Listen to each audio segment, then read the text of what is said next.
Hello friends, welcome back to NS English Academy. This is Sonia and guys today's video will become most important for you all those are preparing for June 2025 UGC NET English exam क्योंकि मुल्क राज आनंद की जो एक important and first novel है untouchable से हमेशा आपको question exam में देखने मिलता है in UGC NET exam and other competitive literature exams too. So guys, this video will most important, so please stay tuned with me till my video end. Let's start today's discussion.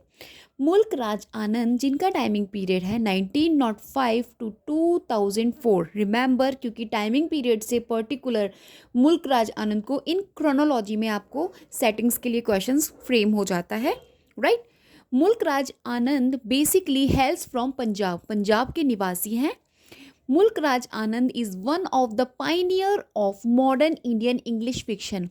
Modern Indian English fiction के regarding Mulk Raj Anand को one of the pioneer consider किया जाता है. And Mulk Raj Anand together with R K Narayan and Raja Rao was one of the first India based best writer in English to gain an international readership. These three writers I'm talking about, first we have Mulk Raj Anand, R.K. Narayan and Raja Rao, right? Consider first India best writers जिन्हें an international readership acquire हुई है और gain हुई है, right? Remember this fact about Mulk Raj Anand, Raja Rao and R.K. Narayan, right? Next we have, let me arrange this page. Yeah. Mulk Raj Anand writes not for art's sake but for the sake of man. Remember the fact about Mulk Raj Anand कि मुल्क राज आनंद जो लिखते हैं वो art purpose से नहीं लिखते हैं. He writes for the humanity, right. He wants to कि इनके जो रीडर्स हैं उनको पता चले what is the exact meaning of humanity, right. Human being, okay. Next, Mulk Raj Anand is known for his passive heroes, just like in Untouchable, Coolie, The Leaves and a Bird. These are the novels actually written by Mulk Raj Anand, and Mulk Raj Anand known especially for his passive heroes.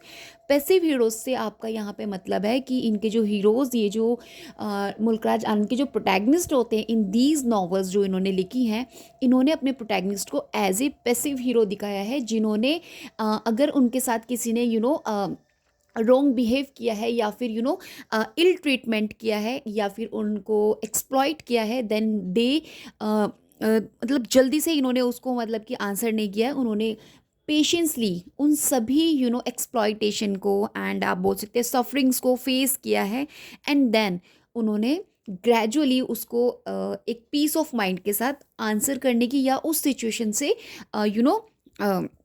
बाहर निकलने की कोशिश की है. So these are the specialities you guys can see in the novels by Mulk Raj Anand. Okay, so this is the also the question मैंने अपनी community पे आपसे पूछा था, and मैंने देखा वहाँ पे कि 40 और 45% स्टूडेंट्स थे जिन्होंने आंसर राइट किया था. अदरवाइज जो रिमेन थे उनको ये पता ही नहीं था कि जो पैसिव हीरोज़ की बात करते हैं वो मुल्क राज आनंद करते हैं. तो प्लीज़ गाइज अपने आप को एक्टिव रखिए कि जो एक आपका पर्टिकुलर राइटर है ऑथर है कि वो एग्जैक्टली क्या रिप्रेजेंट करता है अपने रीडर्स के सामने. तो ये सारी चीज़ें भी बहुत इंपॉर्टेंट होती है एग्जाम पॉइंट ऑफ व्यू से, ओके.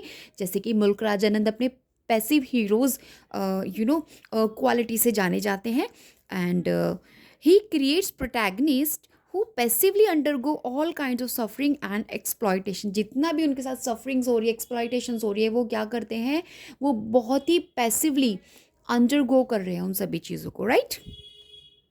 गाइज ये जो नोट्स मैं आप लोगों के साथ अपने डिस्कस कर रही हूँ मोस्ट इंपॉर्टेंट हैं एग्जाम पॉइंट ऑफ व्यू से, क्योंकि अगर आप इन्हीं नोट्स को स्टडी करके एग्जाम में अपने आप को प्रिपेयर करेंगे, ट्रस्ट मी आपके लिए गुड टू गो होगा, right.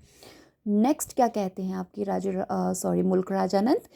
He actually this presentation in itself wins the sympathy of the readers and conveys the moral message in a very effective manner.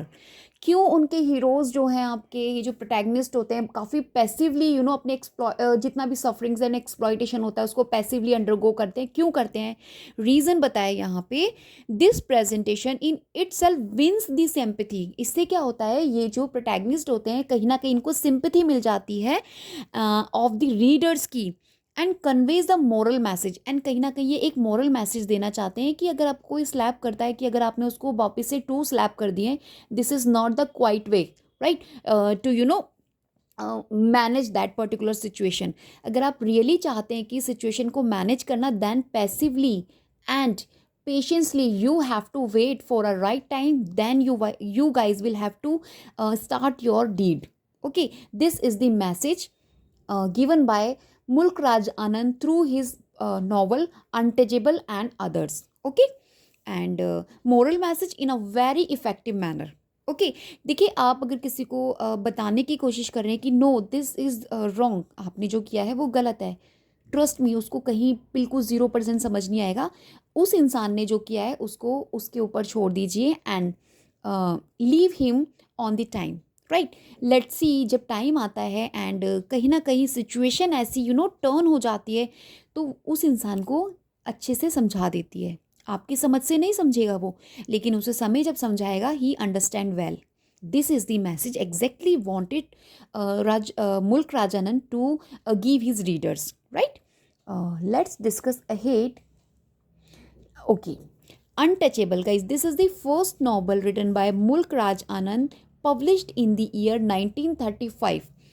आपके टाइटल बेस्ड क्वेश्चन भी आपको exam में मिलता है इस पर्टिकुलर नॉवल से, and आपको नॉवल की समरी से भी क्वेश्चन मिलता है। Then you must know about the overview of this important novel of Mulk Raj Anand. Okay, so guys, this is the first novel written by Mulk Raj Anand, and Mulk Raj Anand himself explains how he, under the influence and direct suggestion of Mahatma Gandhi, wrote Untouchable 1935।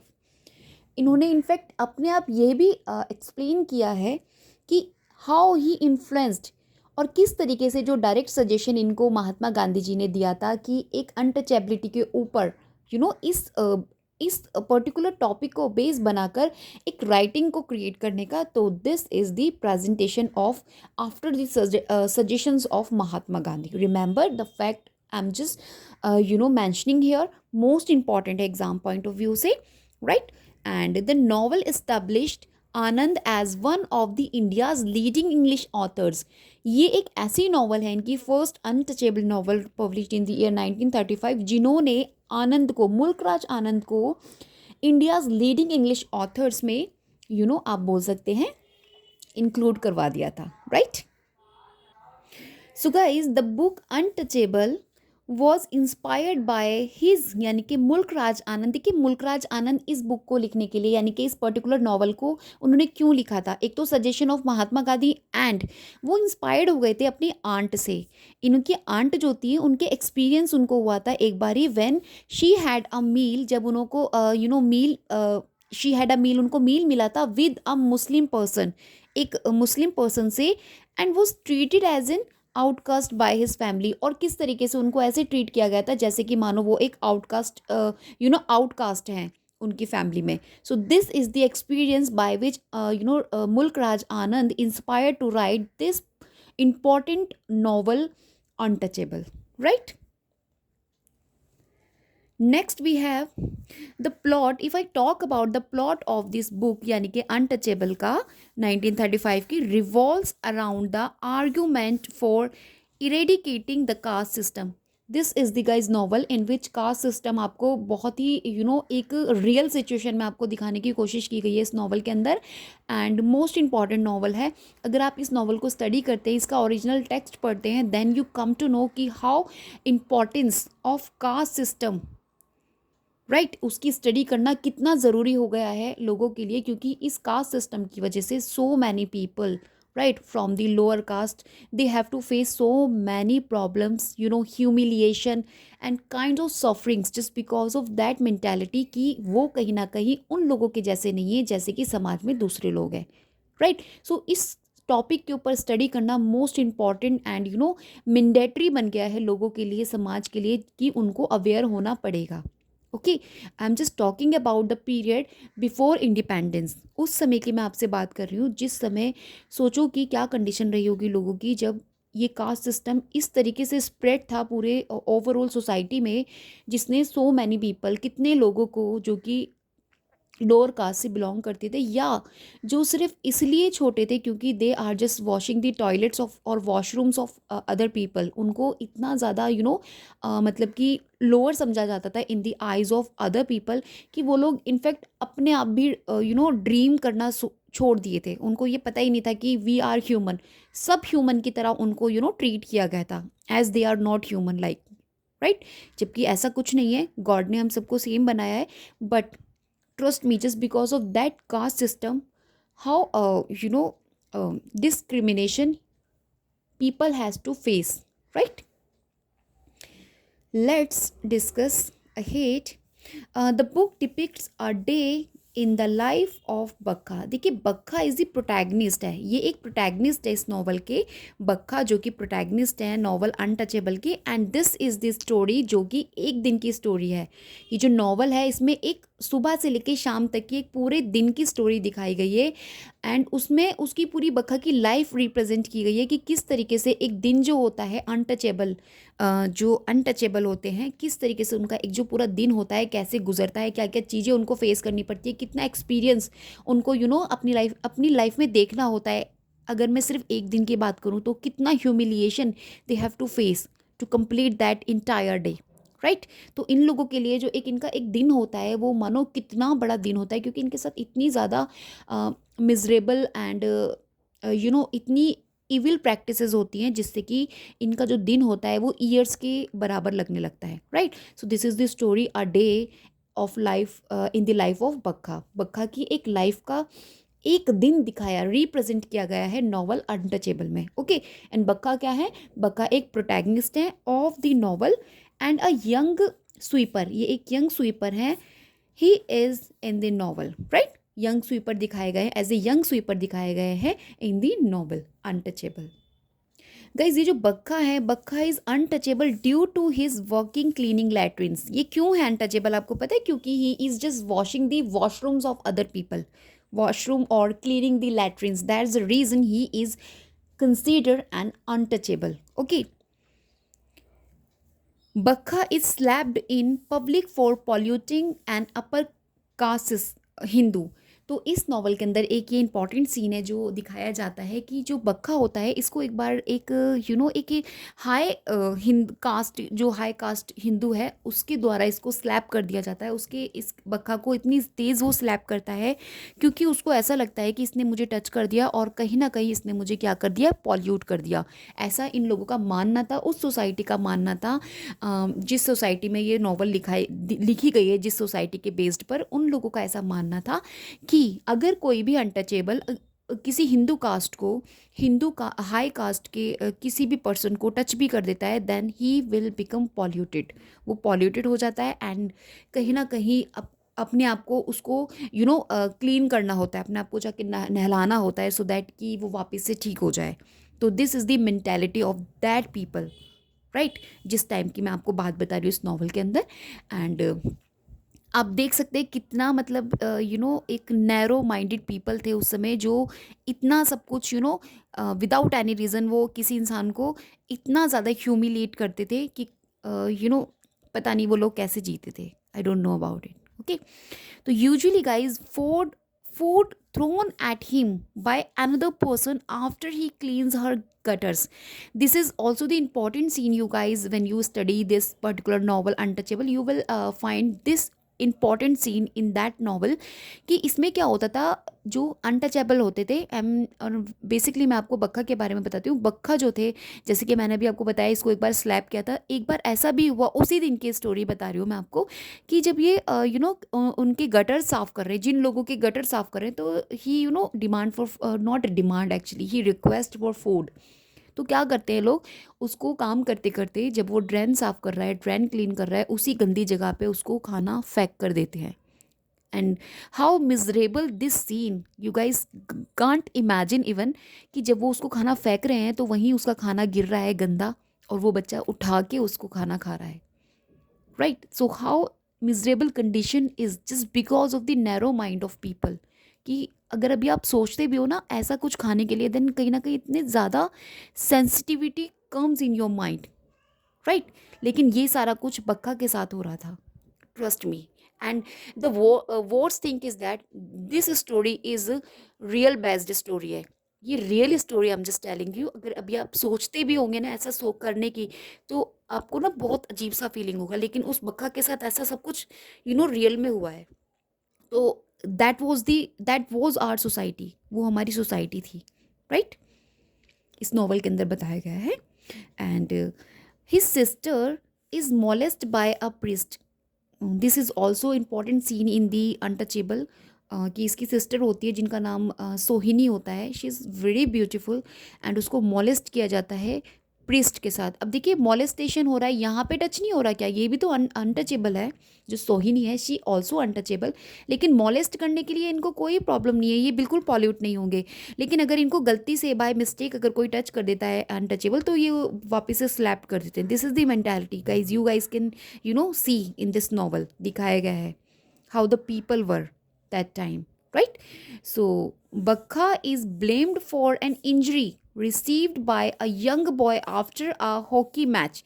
देखो इसी novel का scene है ये. पहली बात तो ये है, जो बक्खा थे इनको हॉकी प्ले नहीं करने दिया जाता था. ये बहुत ज़्यादा मतलब एक्सीलेंट था, एक्सीलेंट पर्सन था हॉकी खेलने के लिए. इनको हॉकी खेलना बहुत पसंद था बक्खा को, लेकिन जस्ट बिकॉज ऑफ कि ये अनटचेबल हैं, इनको हॉकी खेलने की परमिशन नहीं थी. वो तो इनका एक फ्रेंड था छोटा नाम का, वो वॉशरमैन का बेटा था. तो उसने मतलब झूठ बोला कि ये जो है अनटचेबल नहीं है, he is not belong with untouchable caste और अनटचेबिलिटी लोअर कास्ट. तो इसको कहीं ना कहीं मतलब कि एग्री कर दिया था कि तुम मतलब हॉकी खेल सकते हो. तो ये खेल लेता था हॉकी ऐसे झूठ बोलने के बाद. तो उसी में क्या होता है कि ही उसको ब्लेम कर दिया जाता है. एक अनफॉर्चुनेटली इंजरी हो जाती है एक लड़के की, जब खेलते वक्त जैसे चोट लग जाती है, and he thrown out of his house by his father. और बेसिकली क्या होता है, जब इसके फादर के पास, ये काफ़ी बड़ी मतलब बात होती है कि जब मैच खेलते वक्त कुछ मतलब लड़कों में आपस में लड़ाई हो जाती है. हालांकि बक्खा के उसमें कोई फॉल्ट नहीं होता है. जब आप इसकी नॉवल को स्टडी करेंगे तब आपको एक कंप्लीट सीन पता चलेगा. बक्खा की फॉल्ट नहीं होती है. बक्खा तो इवन जो लड़के को ब्लडिंग हो जाती है उसको जाके मतलब कि ट्रीट करता है, उसको हेल्प करता है. लेकिन जो उसकी लड़के की मदर होती है जिसको इंजरी होता है, वो उसकी मदर भी उसको बहुत अच्छी अच्छी बातें बोलने लगती है बाद में. उसको काइंड्स ऑफ एब्यूज़ करती हैं, मतलब कि न्यू न्यू नेम्स एब्यूजिंग करती हैं उसको, बक्खा को. मतलब बजाय उनको ये कहने के कि थैंक्स, थैंक्स तो था ही नहीं, बल्कि उनको वो क्या करती है, उल्टा उनको एब्यूज़ करने लगती हैं बक्खा को. तो दिस इज़ द इंसिडेंट मैं जो आपको ये बता रही हूँ उसमें यही है इस नॉवल के अंदर, right. Mulk Raj Anand presented two ways in the novel so that Bakha can be liberal from this situation. देखो इस नॉवल के अंदर ना टू वेज बताए गए हैं, टू सिचुएशंस बताई गई हैं कि किस तरीके से आप अपने आप को अनटचेबिलिटी से you get over from untouchability. So there are two ways जो सजेस्ट किए गए नॉवल के अंदर. एक तो फर्स्ट तो था क्रिश्चियनिटी. तो उन्होंने कहा था या तो आप क्रिश्चियनिटी में स्विच हो जाओ, क्योंकि क्रिश्चियनिटी एक ऐसा रिलीजन है that does not recognise the caste system. क्योंकि इस सिस्टम के अंदर किसी भी प्रकार का कास्ट सिस्टम रिकग्नाइज होता ही नहीं है. देयर इज नो कास्ट, कि कोई कास्ट नहीं होता, सभी एक ही हैं, सभी इक्वल हैं.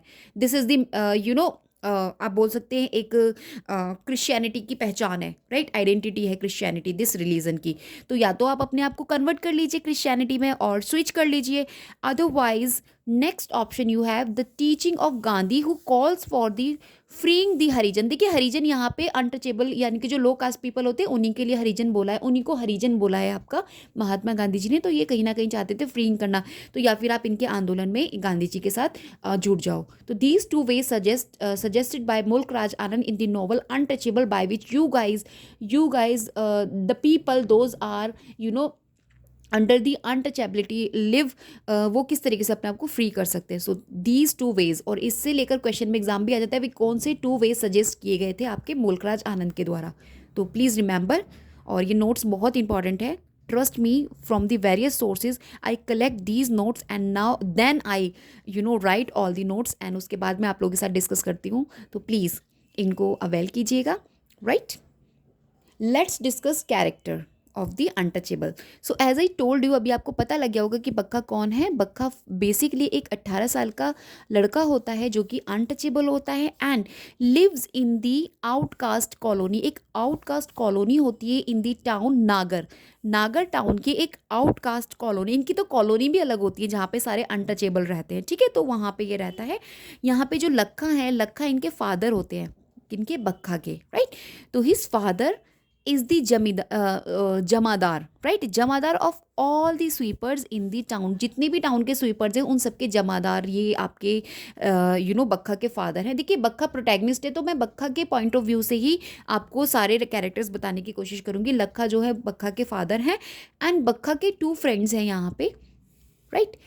छोटा एंड रामचरण, वॉशरमैन का बेटा है एक, मतलब, और एक और है ये छोटा. तो दोनों ही इनके अच्छे फ्रेंड है, तो जिनके साथ मतलब कि कहीं ना कहीं इनका जो टाइम है बक्का का, वैसे तो बक्का के पास इतना टाइम होता ही नहीं था, इतना सारा इसको काम करना होता है क्योंकि अपने फादर के बदले का भी काम यही करते थे बक्का.